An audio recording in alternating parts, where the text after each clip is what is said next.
이와 같이 좋은 날, 자, 이승만이가 합니다. 일제 36년 하에서 이 나라를 해방시켜 주시고 3년 동안 준비하여 이 국가를 선포하게 된 것이 어찌 사람의 힘으로만 됐겠습니까? 이것은 하나님의 은혜입니다. 그러므로 이 나라를 시작하기 전에 우리 창조주 하나님께 감사기도부터 하고 이 국가를 시작합시다. 그랬더니요, 중간중간에서 불교인들이요 수군수군 대면서 뭐 이 나라가 뭐 기독교 나라야 수군수군. 조용하세요. 이승만이가 위풍당당하가요. 조용하세요. 여기 목사님 계세요? 이윤영 목사님이 종로구에서 손들었어. 나오세요. 자, 기도하세요. 그래서 이 나라가 기도로서 시작된 나라가 대한민국입니다.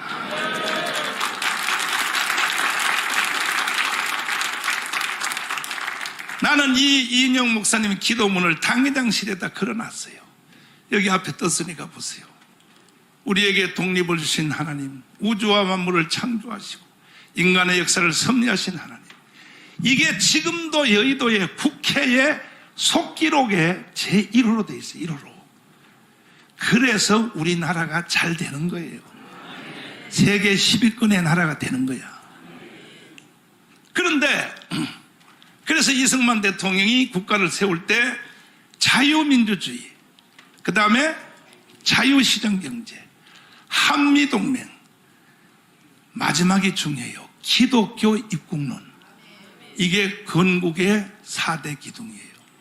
어느 나라든지 최고의 권위가 헌법입니다. 그런데 헌법 위에 더 큰 권위가 하나 있어요. 그게 뭐냐?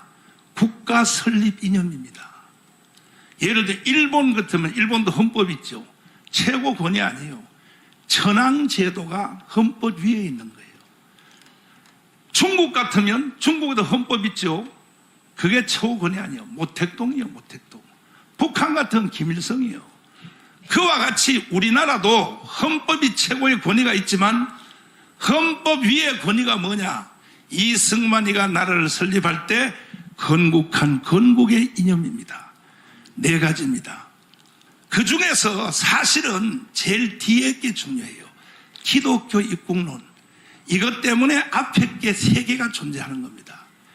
이래서 대한민국은 이승만이가 설계도를 잘 그렸고, 그리고 박정희가 집을 잘 지어서 일어난 나라가 대한민국입니다. 이렇게 이승만이가 기도로서 나라를 시작하니까 세상에 조선일보하고 동아일보가 탄핵으로 들어갔어요.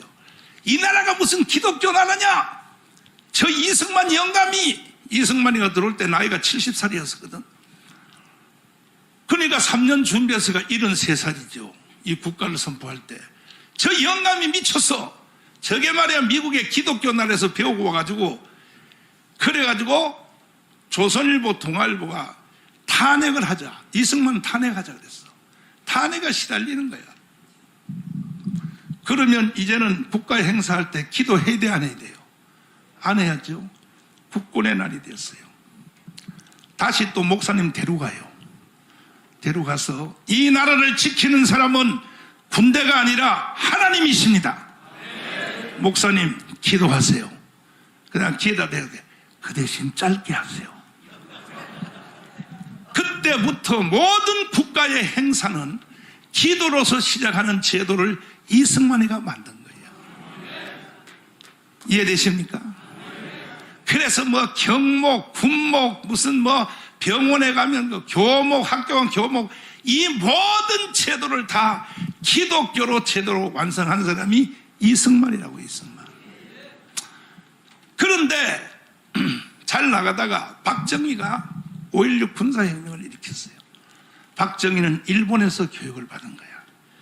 그리고 또 교회가 민주화 운동을 하니까 교회를 다시 이 예배당에다 가둬놓으려고 중앙정보부의 차원에서 국민들을 세뇌시켰어요. 교회는 정치에 관여하면 안 된다. 이래가지고 6.25 이후에 태어난 나 같은 사람, 여기 6.25 이후에 태어난 사람 손 들어봐요. 6.25 이후에 태어난 사람. 손 내려봐요. 6.25 전에 태어난 사람 손 들어봐요. 몇 명 없지요. 6.25 이후에 태어난 모든 목사님들은 박정희가 가르쳐놓은 정교 분리의 원칙, 교회는 정치에 관여하면 안 된다. 여기에 우리가 사기를 당해서 나도 그래서 알고 사는 거예요. 지금도 우리나라 기독교인들이 다 교회가 정치 좀 열심히 합시다 그러면 다 이단인 줄 알아요. 이게 완전히 잘못된 거예요. 그래서 전 세계에 기독당이 76개가 있어요. 국가별로. 그 중에 16개 나라는 국회의원을 배출을 했어요. 그리고 5개 나라는 대통령과 총리를 만들었어요. 어디에? 그리고 보세요. 저기 독일을 보면 전부 정당 이름이 기자가 들어가요. 기자. 뭐로 되어 있어요? 기민당, 기독교 민주당. 그 다음 뭐예요? 기사당. 다 이렇게 되어 있다고. 그런데 어찌하여 대한민국은 목사님들이 정치에 좀 앞장서라 하면요 마치 이단처럼 쳐다보고, 이게 완전히 사기당한 거예요. 사기당한 거야. 그래서 김중곤, 조영기는 이걸 이미 알았기 때문에 이제 대한민국 끝났다 이거예요. 망한다 이거예요. 그리고 한국교회 없어진다 이거예요. 그들이 20년 전에 장경동, 정강훈 목사를 불러서 강력하게 권고하는 그 사항이 지금 현재 이루어졌어요. 결국 조영기 목사님 말대로 됐어요. 조영기 목사님의 경고를 한번 들어보세요. 직접 들어보세요. 자, 울타리, 우리의 군대가 울타리면 보안법은 대문입니다. 아무리 울타리를 튼튼히 해놓아도 대문을 열어 제껴버리면 안방까지 적이 들어오는 것입니다. 보안법을 우리가 없애버리면 어떠한 일이 일어납니까? 첫째로 북한 노동당에 가입하는 것을 막을 수가 없습니다. 대한민국 땅에서 100주에 북한 노동당에 가입해도 처벌할 수 없습니다. 둘째로 북한 체제와 주체 사상을 마음 놓고 길거리에서 전파해도 중지시킬 수가 없습니다. 셋째로 방송이나 신문에 김정일 정권을 찬양하는 방송이나 글을 적어도 막을 수가 없습니다. 넷째로 주체 사상이나 공산주의를 선전하고 가르쳐도 막을 길이 없습니다. 다섯째로 서울 길거리에 인공기를 휘날리고 북한 국가를 불러고 김일성 추모 대회를 열어도 막을 수가 없습니다. 이러므로 우리는 보안법을 폐지해서는 절대로 안 됩니다. 어느 집이 도적이 들끓는데 대문을 열어 제껴버리고 평안하게 있을 수가 있습니까? 언제 보안법을 철폐할 수 있느냐? 북한의 침략 야욕이 사라졌을 때, 더 이상 우리의 적이 아닐 때 우리는 보안법을 없애도 좋습니다. 자, 김중곤 목사님의 경고를 들어보세요. 죽었습니다. 내 눈앞에서 아버지도 죽고 공산당이 우리 집 머슴 살던 사람의 아들이 위증을 해가지고 임의재판을 해서 밤에 끌고 가서 내 아내도 죽이고 아버지도 죽이고 진짜 막 그냥 찔러서 죽이고 때려서 죽였어. 나도 죽었다가 살아났는데 이 사람들이 끌고 다니다가 못 죽여요. 그건 정말 하나님이 개입 안 하면 있을 수 없는 얘기예요. 10사람이 공동 운명체가 되기 위해서 10사람이 하나씩 때려서 죽여야 돼요. 돌로라도. 참여 안 하면 그 사람이 죽어요. 그러니까 아비 교환이고 지옥이었어요. 마을 공산당들이 시켜서 강요해서. 지금 만일에 국보법을 없애버리면 이순신 장군 동상, 거기 김일성 동상을 썰 겁니다. 그리고 애국가 대신에 김일성 창가를 부를 것입니다. 세상이 이렇게 변해가고 있으면 그때가 되면은 기독교가 있느냐? 아, 중국도 있는데 왜 없어? 아닙니다. 이것은 영의 싸움입니다. 북한 자체의 정권은 식물 정권이지만 나만의 좌익이 몽땅 뭉쳐가지고 저 서울시청 앞에서처럼 그 좌익이 다 뭉쳐가지고 이 정권을 없애버리고 다시 좌익 정권이 서게 되면 그 다음에 북한하고 합작해서 남북 국회의원들이 모여서 이제 연방정부를 세웠다 해버리면 끝입니다. 그러면 교회는 내 생각에 없습니다. 한국은 세계에서 유일의 나라예요. 특별히 다른 나라는 공산당이 있어도 상관없어요. 그러나 우리나라는 있으면 안 돼요. 그것이 마지막이에요. 무서운 영의 전쟁이에요. 최후의 전쟁이에요. 기독교에 대한 심판이에요. 기독교의 생사가 여기에 달려있어요. 자, 이 중에서 잘 들어보세요. 김정은 목사님 하신 말씀 중에서 다시 한번 찾아봐요. 국회에서 북한 국회의원들이 한국 국회에 와서 양쪽 국회의원들이 연방제를 결의하는 순간 이 나라는 끝난다. 한번 들어보세요. 뭐라고 되어 있는가? 이 김정은 목사님 말을 잘 들어야 돼요. 잘 들어보세요. 뭐라 그러는가? 이따 찾아봐. 그리고 한경직 목사님 얘기를 한번 들어보라고요. 한경직 목사님 얘기를. 이들은요, 종류가 다른 사람들이에요. 여러분과 저하고 종류가 전혀 다른 사람이요. 자, 한경직 목사님 연설을 한번 들어봐요. 사도 바울은 자기 민족을 사랑한 분입니다. 누구보다도 참 애국, 애족의 정신이 강한 분입니다. 이와 같은 애족, 애국의 정신은 무엇으로 나타났습니까? 그들의 심령을 구원하고자 하는 간절한 생각으로 나타났습니다. 여러분, 우리가 사실 우리 민족을 사랑하고 그 영혼을 사랑해서 간절히 그 영혼을 구원하고자 하는 마음이 있는 이는 자연히 요새 말하는 사회 구원을 위해서도 헌신하게 됩니다. 사실 개인 영혼 구원 운동과 사회 구원 운동은 분간할 게 없습니다. 그게 하나입니다. 순전한 복음 운동, 사회 구원 운동, 독립 운동, 확산이 되었다 하는 이 사실을 우리는 먼저 기억할 것인데, 우리 믿는 사람들이 나라를 위해서, 사회를 위해서 일할 때에는 안 믿는 사람과도 협력해서 함께 이런 애국운동이나 구국운동을 일으켜야 합니다. 그 이유, 우리나라는 안 믿는 사람이 많고 사실 다수가 아직도 안 믿고, 그러나 그 사람들 가운데 나라를 사랑하는 사람들이 또 많아요. 그러므로 이런 사람들과 같이 뜻을 같이 해서 애국운동이나 사회운동 우리가 합해서 단결해서 할 줄 알아야 신앙과 애국심은 같은 뿌리에서 나옵니다. 오늘날 우리 애국운동의 목표가 무엇일까?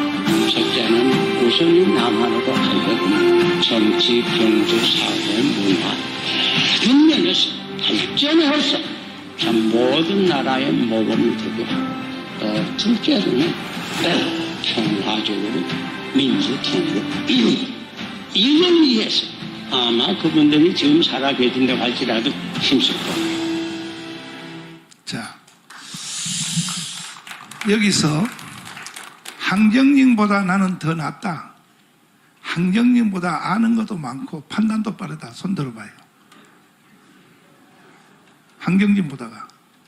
목사님, 한경직보다 더 나아요? 한경직보다가?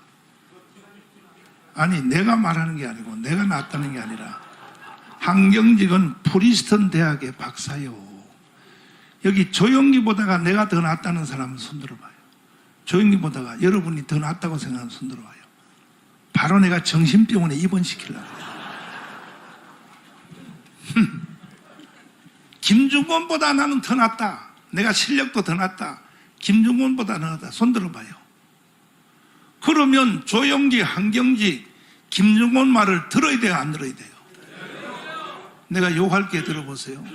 한국교회 30만 목사들, 이 개새끼들이 지들이 뭘 잘났다고, 이 개자식들아. 안 들어요. 통합측 조단이 한경직 말 안 들어요.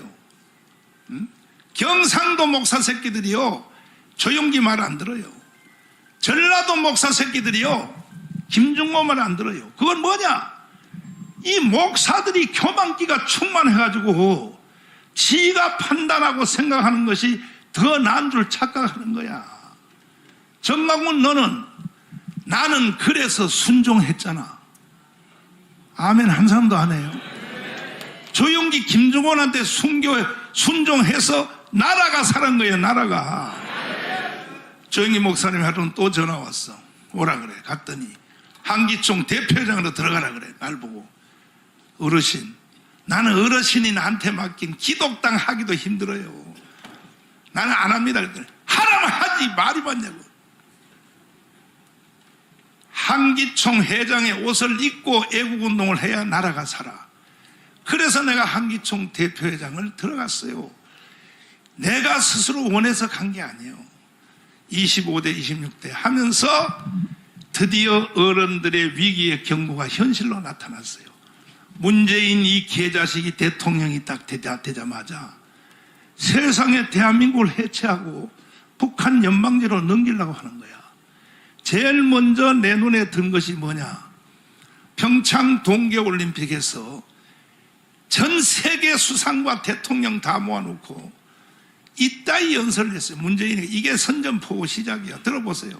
뭐라 그러냐 이 자식이. 제가 존경하는 한국의 사상가 신영복 선생은 이 말을 듣다가 펜스 현역 부통령이 중간에서 나가버렸어. 일본의 아베가 중간에 나가니까 수상들이 절반이 쭉 따라 나간 거야. 왜? 저 새끼 간첩이라는 거야. 신영복 간첩을 내가 가장 존경한다. 그런데 이 연설을 하는 것이 대한민국의 모든 언론들도 놓쳤어요. 이것도 제가 제일 먼저 잡아냈어요. 잡아내고 조갑재 선생님한테 일렀어요. 진짜냐 그래. 들어보세요. 그때부터 이 문재인 이 개자식은요, 본색을 드러내기 시작한 거야. 대한민국을 해체하고. 그래서 내가 2019년 6월 8일 날 한기총 대표회장으로서 시국선언문을 발표했어요. 발표했더니 조영기 목사님 말이 맞았어요. 내가 청교도 영성훈련 원장으로 시국선언문을 발표했으면 세상 언론이 안 받아줬을 거라고. 한기총 대표회장으로서 하니까 온 언론이 난리가 났어요. 난리가 났어. 종편 그냥 조선TV, MBN, A채널 일주일 내로 한 주간 내내 방송국에서 한기총 대표장 정강훈 목사 시국선언문에 대해서 토론을 시작하는 거야. 근데 대략 다 그래. 목사가 왜 이런 데 관여하냐. 이런 식으로 몰고 가는 거야. 그때 조갑재 이 선생님이 강력하게 대변을 하기를, 조갑재 TV에서 이 문장은 독립선언문 이후에 최고의 문장이라고 그랬어. 아멘 더럽게 안 해주시네. 그리고 황장수라고 알죠? 황장수 TV. 황장수 TV가 이걸 해설하는데 정강훈 목사가 보네퍼를 인용하여, 독일의 신학자 보네퍼. 이 보네퍼가요, 아돌프 히틀러가 유럽을 완전히 피해받으러 몰고 갈 때, 2차 세계를 몰고 갈 때에 이때 보네퍼는 미국에서 유니온 대학에 교수를 하고 있었어. 그래서 내 저 새끼 가만 안 둔다. 히틀러 가만 안 둔다 이거야. 그래서 독일로 들어가서 내 저 새끼 죽인다 그랬어. 그래서 들어간다고 할 때 동료 교수들이 보네퍼를 붙잡고, 너 히틀러가 누군지 몰라. 넌 들어가면 너가 죽어. 그랬더니 보네퍼가 뭐라고 말했냐.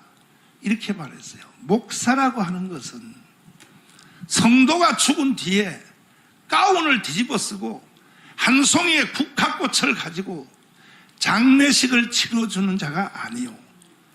목사가 하는 일은 성도가 죽기 전에 죽음을 막아주는 일이 목사가 하는 일이다. 나는 독일로 들어간다. 그리고 미친 자에게는 운전대를 맡겨둘 수가 없어. 결국은 동료들을 부리치고 들어가서 히틀러 암살단을 조직했어요. 해서 활동하다가 너무너무 아쉽게 히틀러가 자살하기 일주일 전에 보네프가 체포되어서 처형되었어요. 너무너무 가슴 아픈 거야. 그래서 이런 것들을 황장수 소장이 막 해설을 해주니까 잡혔어요. 이걸 듣고 가문 광장으로 목사들은 못 알아듣더라고요. 여러분들 못 알아들은 거야. 내 시국 선언문을.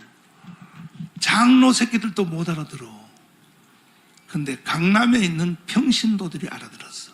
강남에 있는 집사님들. 나는 그래서 강남을 새로 보게 됐어. 사람이 그냥 강남 사는 게 아니구나. 쏟아져 나오기 시작하는데 그래서 가문 운동이 시작이 됐어요. 그러니까 이제 나중에 목사 새끼들이 슬슬 기어나오기 시작했어요.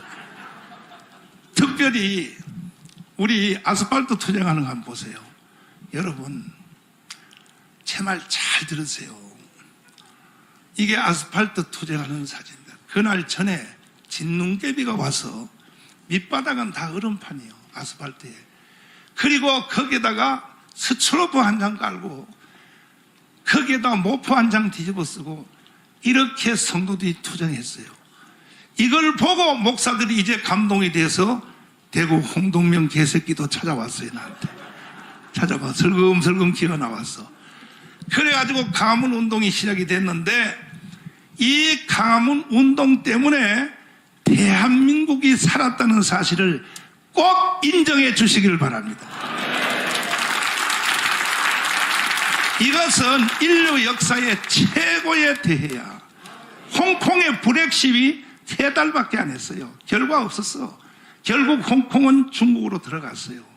우리는 결과를 만들어냈지. 정권 교체했지. 윤석열 대통령 만들었지. 자, 가문 운동하는 거 영상 한번 보세요. 여기서 가서 이거부터 해보고. 강화문에 한 번이라도 나와본 사람 손 들어봐요. 한 번이라도 안 나온 사람. 한 번이라도 나온 사람. 거짓말 하지 말고 들어봐요. 그래서 내가 여러분들 여기 오라고 한 거야. 왜? 기본은 아는구나 해서. 근데 한 번 더 해야 돼요. 이 한 번 더 하기 위해서 오늘 이 자리에 모인 거예요.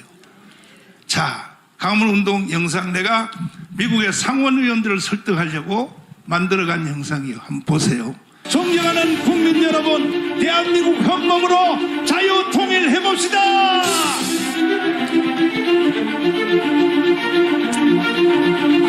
이게 인류 역사 2000년의 기록입니다.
그만. 이렇게 하여 겨우 대한민국의 생명이 5년 연기됐어요. 근데 1년 이미 지났어요. 이제 4년 남았어요. 결국은 대한민국은 망합니다. 반드시 망하게 돼 있습니다. 대한민국이. 왜 망한지 압니까? 대통령 선거를 보세요. 이재명을 찍은 사람이 1614만 표야. 윤석열이가 24만 표 차이를 이겼어요. 0.7%. 그럼 이겼지 않느냐? 아이라니까요. 심상정이가 80만 표를 가져갔어요. 심상정이가요, 사퇴해버렸으면 이미 대한민국은 북한의 연방제로 넘어가 버렸어요. 이재명이가 대통령 됐으면. 이런 위기가 우리 앞에 다가오고 있다고요. 그래서 나는요, 심상정이가 얼마나 이쁜지 몰라요. 난 심상정이 싫어해가지고 TV에 나오다 심상정 나오면 채널 돌려! 그랬는데